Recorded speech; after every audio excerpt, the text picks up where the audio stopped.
Hey guys, welcome to Let's Play Chrono Trigger. Last time we saved Chrono, and we now can put him back in our party. But he's still overpowered as all hell, and Magus needs to learn a few things, plus I need to steal a few things, plus Frog's actually pretty useful in the upcoming area. So, I think we're going to stick with what we got. You could adjust your equipment if you so desired. The power ring probably isn't the best thing I could put on you right now. Now, there are a few cool things we can do. The Black Rock, for one, is now equipable by someone, and it invokes the Triple Tech Dark Eternal. There are 4 or 5 of these rocks in the game, and they all invoke Triple Techs that you can't use until this point in the plot, where Chrono is no longer required to be in the party, because these invoke Triple Techs on characters that are not, that don't include Chrono. And he is involved in all of the Triple Techs in the game that you learn naturally. And where? So yeah, this can be equipped by Marley, Lucca, and Magus, hence those are the 3 required. One of those characters must equip the rock in order to activate the Triple Tech. So that's an idea if you care about that. I think we're good here. And you're protected against status, and the Brave Sword is a weapon I think we got in Death Peak. It's more powerful, so let's put that on. And yeah, we're all good to go. Let us go in here. Now, we took care of all of the enemies in the first screen last time, and they don't respawn. So, ooh, more treasure. Ground shaking. Oh, okay. We're fighting an antlion, apparently. This is Final Fantasy IV now. So, they changed the forest into a desert. Hard to find monster in the earth. Yeah, a little bit. Let's get a full tonic. 50,000 G. A Hyper Ether. Can I please open the chest? An Aeon Helmet. Let's not run into you first. Memory Cap. Full Ether. And a Muscle Ring. And with that, let us challenge Zomber 2.0. This time he's got an eyeball for a stomach. It's a retinite. Whatever the bloody hell that is. First things first, charm the middle dude. The middle dude, I believe, has something nice for us. A speed tap. I will take it. Now, Ice 2 is what we want to do, or Water 2 in the case of Frog. And those are both very effective at lowering the defense. They don't do any damage, but Water Hardened Sand, their defense power drops. Now, the middle guy, I'll show this here. If you kill him, and he is damageable, but they will continue to absorb from the middle guy. If we take out the middle guy, I think he goes into some kind of like a pissed off boss mode or something like that. I can't remember what the other parts have, if they have anything at all. That'd be a no-go. Now, anything that's multi-targeted isn't the most effective you could use against this guy, because the middle thing absorbs lots and lots and lots of elemental damage. So let's try and charm the top guy here. Dark Mist, I won't show that off here because that'll do the same thing as Dark Bomb. Magic Wall ups your magical defense, so there's an option if you care. I'll show what that does. It's basically like the shell status. It was the thought that counted. Alright. So yeah, basically you want to pick one of the sides and try and take the one of the pieces down. So they're going to keep attacking that. Bubble hit, I believe we've already seen. Let's start with the head. I don't think it matters which one you start with. The sad thing is that Magus isn't necessarily the most useful of characters when it comes to a number of these optional bosses, just because he doesn't he doesn't have very good symmetry with anyone else. He has no double techs in the entire game, and he's not very good. Drop kick, on the other hand, is very good. What we can do, though, especially in this fight, is have Magus lower the defense while we use someone else to deal all the damage. So as long as we keep lowering the defense, we'll do maximum damage with something like this, which does fantastic damage.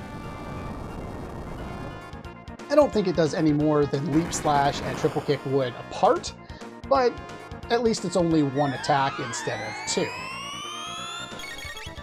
Alright, so if we hit this guy with the same attack again, it did 2400 last time, it does 2400 this time, and it's gone. And the other parts will continue to absorb stuff from the core. We can attack the core if we want to, and I think we actually get more experience if we kill the core. Runs away, the core is lost. So yeah, if we kill the core first, then I think... Ow. Okay, that hurts. Sand Cyclone is something that those other enemies we faced earlier, the ones under the underground, could have used against us. Let's do a Cure 2. It's not really all that much to worry about. It's just a nice 666. Just kind of a palette swap. Would you stop beating me up? Ouch! That is a lot of damage. Let's use a full tonic on Frog. Now what I'm going to do here is I'm going to go back after we finish off the boss here. Defense up when attacked. So this is kind of Magus's purpose here, is to keep that up for additional damage there. So I'm going to use a mid-ether on you. And then we're just going to do a straight triple kick here, and hopefully that'll be enough to take this guy down, or at least close to it.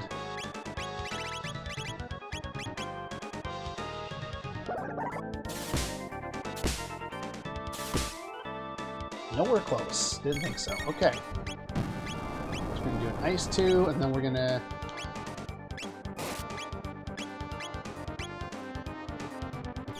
Then we'll set up for doing the double tech here, and then it should finish him off. And what I want to demonstrate is that we kill him this way. I want to show how many tech points and experience and all that we get, and then see if it's different if we manage to kill the core before killing all the different pieces. Oops, I didn't mean to do that. Oh well. Well, it's dead anyway. That's fine. So we got 2,600 and 100 tech points. Now, I'm going to see if it was any different if we take him out the other way, and I will show you the results.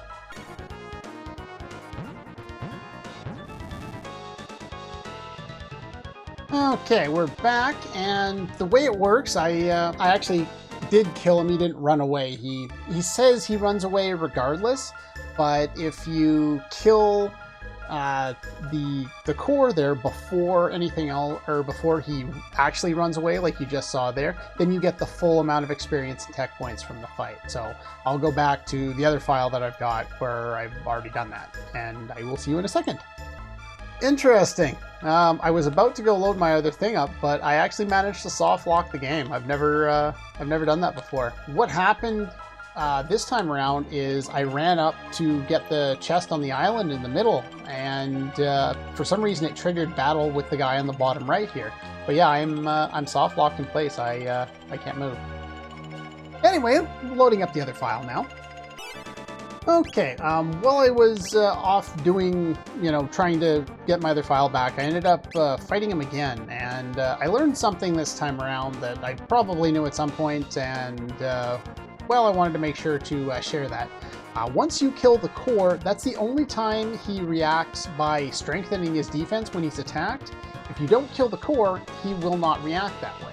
The other thing that I wanted to show off but never got around to before is attacks like Frog Squash and Dino Tail with lower HP do really well against this guy because he only takes damage from physicals. So there you go. You can decide to do that if you so desire. And the lower he reduces your HP, the more damage you're going to do. But there are 2 of the pieces this way, and that doesn't really matter to Frog because he's got the right armor for this on.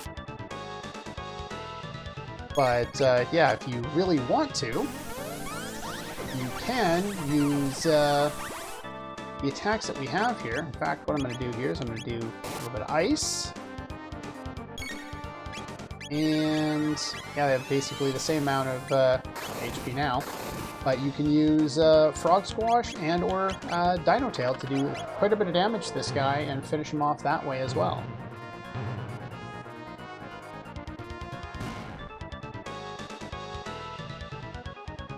So yeah, just another way of fighting him if you desire. It's hard to find uses for Dino Tail and Frog Squash if you don't really know like good spots to use them.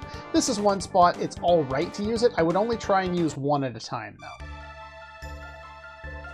Anyway, somehow missed that one this time. Just double check to make sure I got all the equipment there. I did. And yeah, you can just watch me head right out because there is one thing. There it is. Got another power tab. Only appears, I think, after you finish off the boss. So anyway, let's go back here. Thank you for routing the beasts. Fortunately, it will take centuries to revive the forest.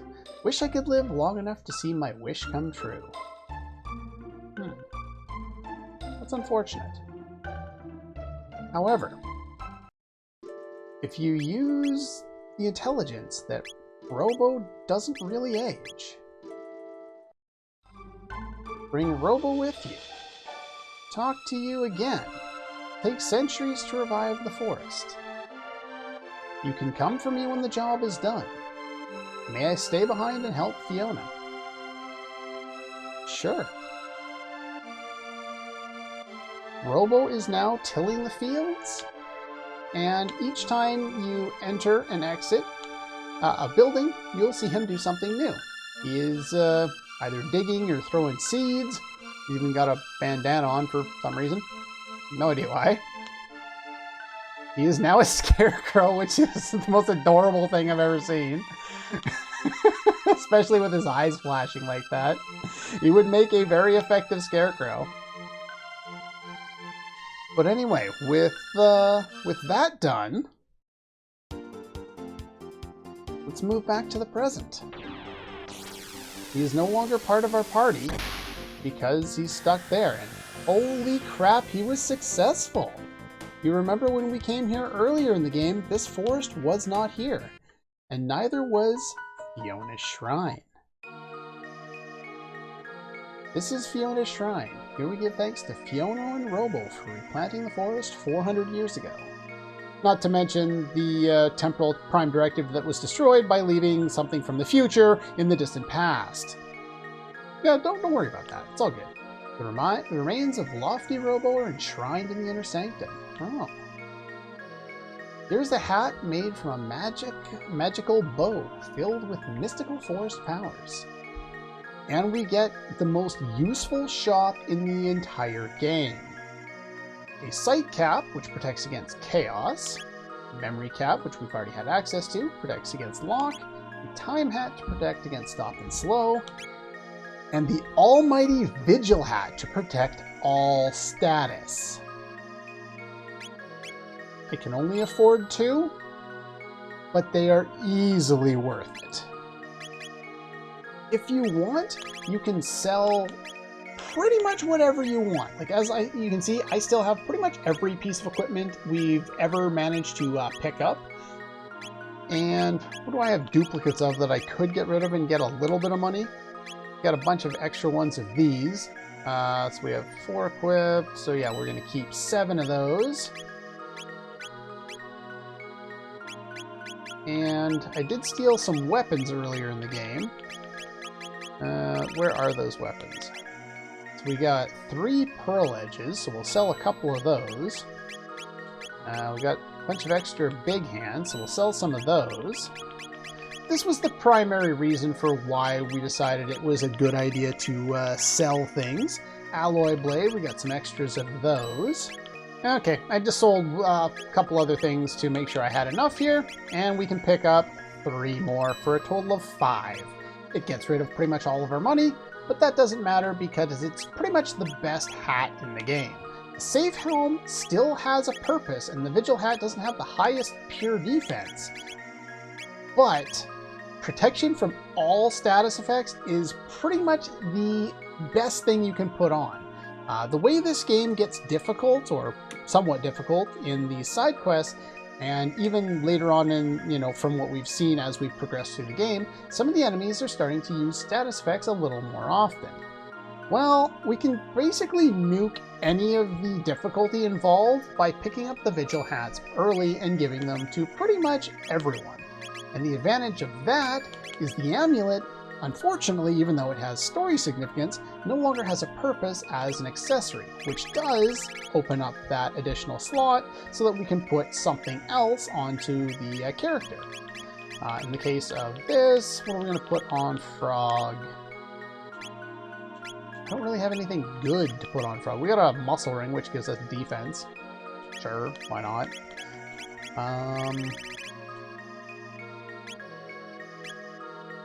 For now, I think I'm going to give you the Power Scarf. I don't really have anything better to put on you right now.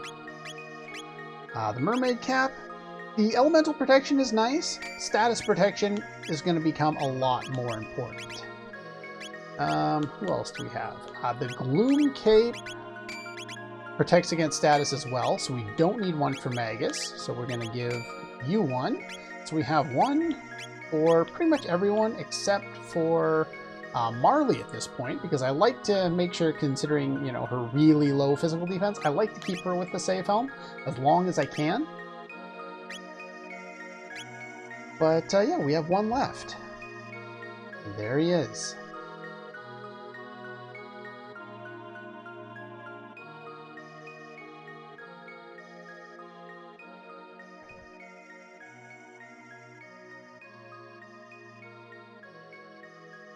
"400 years.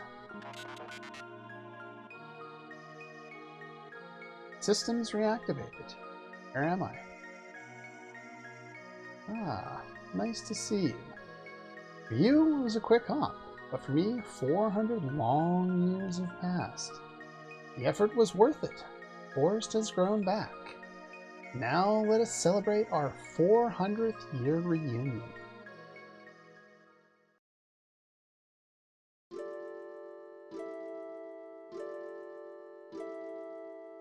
This is my favorite single screen in the entire game. I absolutely adore this cutscene, and yeah. After 400 years of experience, I have come to think that levels may not be responsible for the time gates. What do you mean?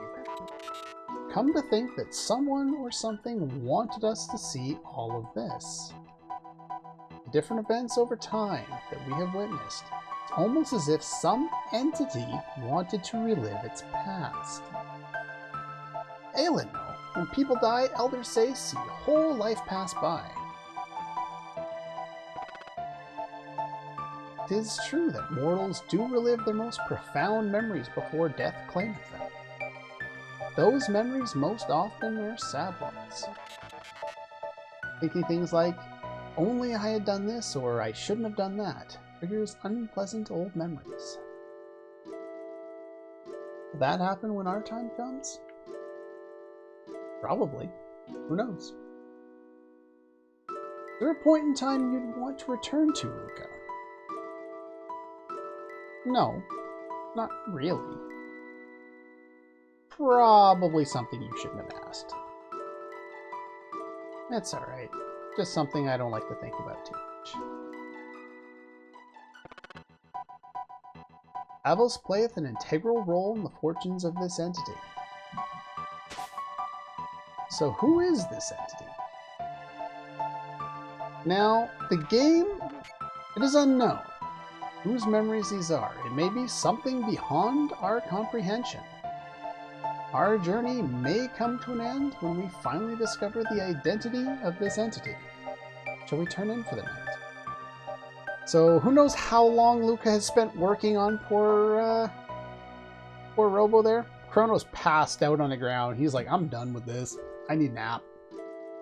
Everyone else is inputted something, but Chrono sleeps because he doesn't talk. But yeah, Lucca spent a good amount of time repairing Robo.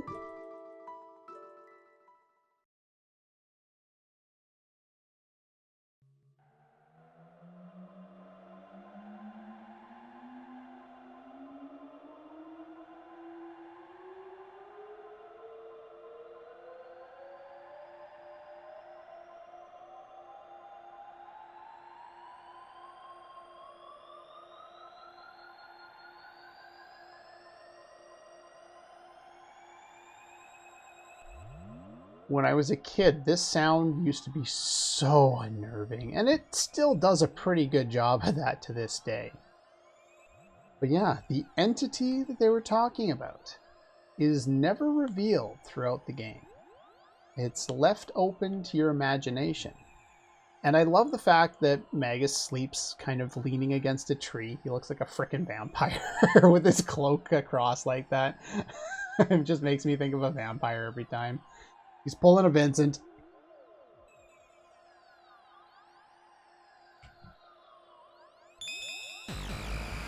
A red portal. Oh. Well, that's also unnerving. The music, the red portal, the fact that we're controlling Lucca, everything just seems off. Did I make it back to that moment? The moment that she didn't want to remember.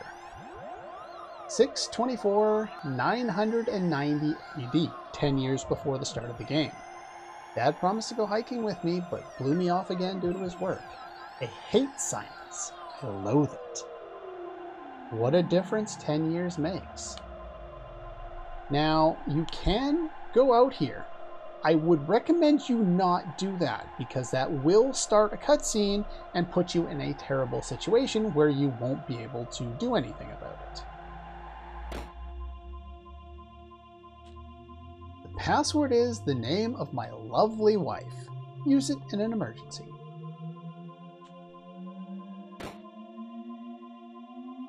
Again, don't go out here. Both that door and the one in Lucca's room, they lead out into the balcony visible by this screen down here. Those two doors up above. What is this thing? Evan says to keep away from it, but it's so dusty. I'll just... Dear me, my skirt. It's stuck. Lucca, help. Can't pull it out. Did you notice the sparkle on the screen? There it is again. Enter the password. Stop the machine. I don't know the password, Mommy. She doesn't know.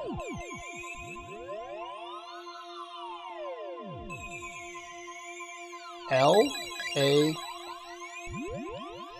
Wait, you're not going to let me?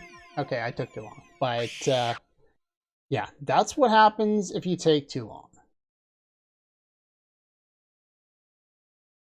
I guess this is good too, because I can show this off. I believe you can, actually no, you can't just hold the face buttons because it's not the same as the Zabby password from the future. I wish I hadn't heard what the doctor told Dad. Mummy's legs, there. Yeah. You remember earlier in the game, Tabin came to give her the money that they made for the day. She was sitting up in her room. She wasn't sitting because she just happened to be sitting. She couldn't stand. Only I knew more about machines, and Mom would still be okay. So the past refused to change. What happens if that's the case? The scene actually does play out a little bit differently, and I'll show both variants here. The only reason I took so long is because I was trying to demonstrate things instead of just putting the damn code in.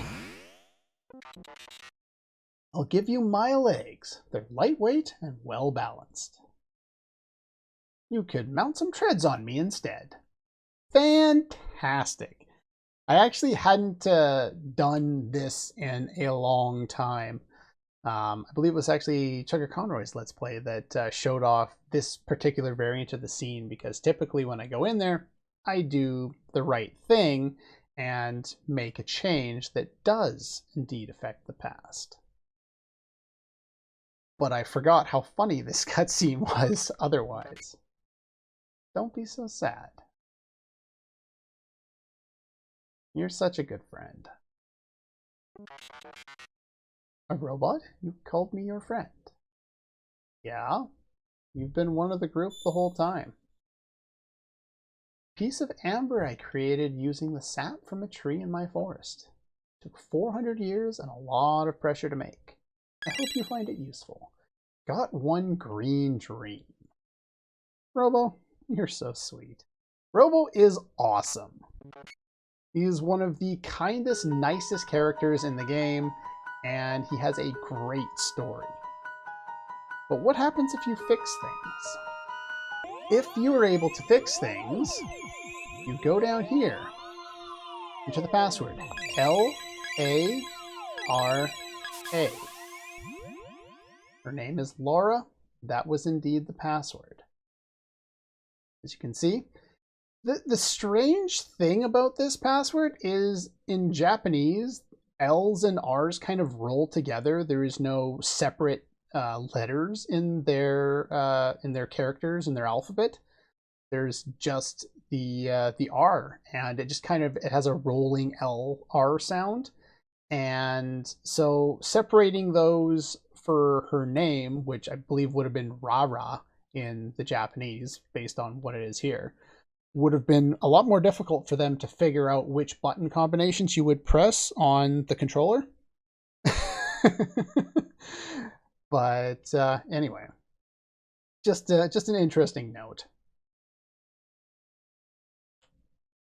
Dad promised to go hiking with me, but blew me off again due to his work. Still hates science.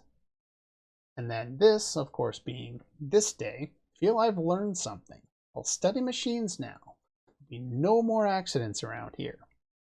The interesting thing is, regardless of which choice you make here, whether you succeed or you fail, Lucca chooses to do basically the same thing, to study the thing that either almost or succeeded in injuring her mother. For very different reasons, but she wants to figure it out. You've got a kind heart. You're always thinking of others.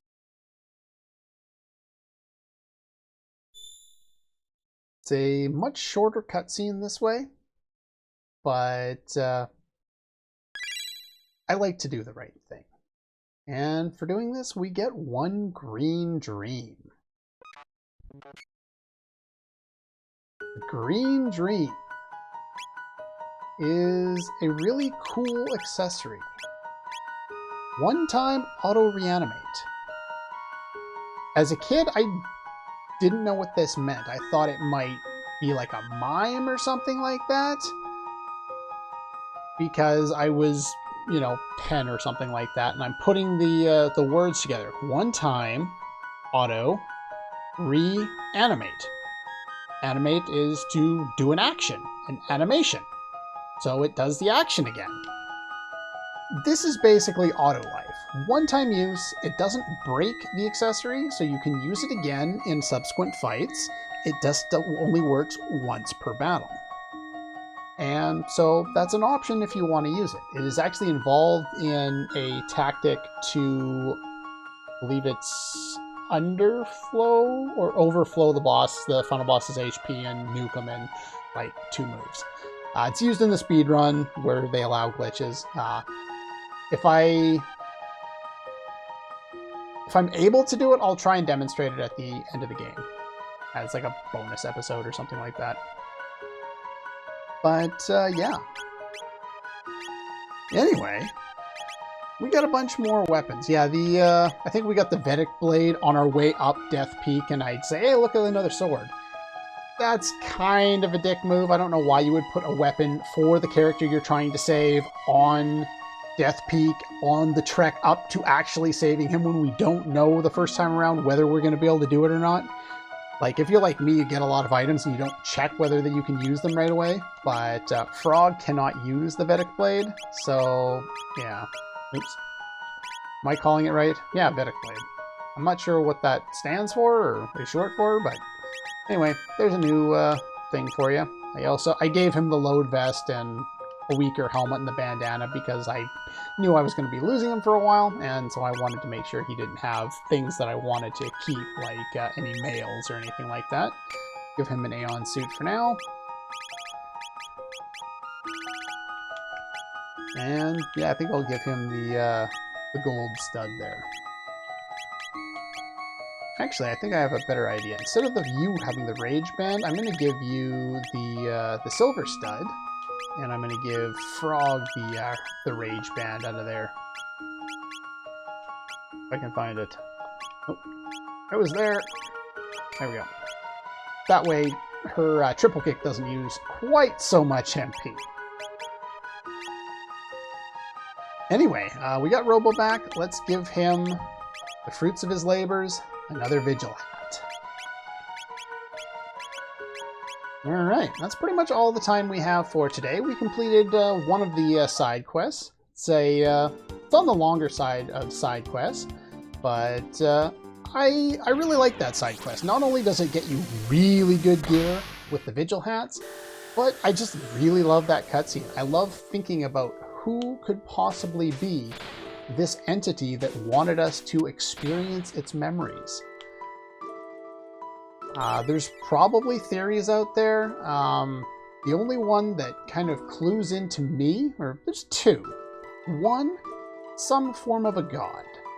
Whether that's, a Christian god, we have the whole Catholic or the manorial cathedral, basically like a church with nuns and stuff like that. We've got a church in this game.